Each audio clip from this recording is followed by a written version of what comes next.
Okay, so this is our last graph, and we're going to add some labels onto this one. Now, let's imagine we did an experiment where for each day you met a different number of chocolate bars, and then you saw how far you could run with that amount of chocolate in your system. So we can see there's quite a nice upward trend there on the graph. So the more chocolate bars you eat, the more kilometres you can run.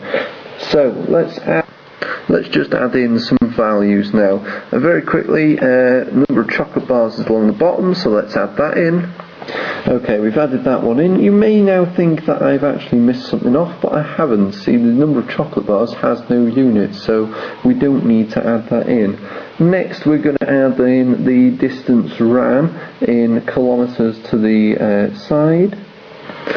And you'll notice that in brackets below that I've put the distance that the person has run after they've eaten their number of chocolate bars in kilometres. So we put the units in kilometres just after that. That should be a small k, but unfortunately the iPad has capitalised it. You should write a small one if you were doing this though.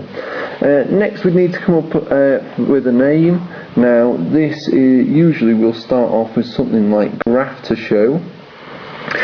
And once we've written graph to show such as that, we need to tell you what it actually shows. So we're going to start off with our dependent variable, so that's the distance run.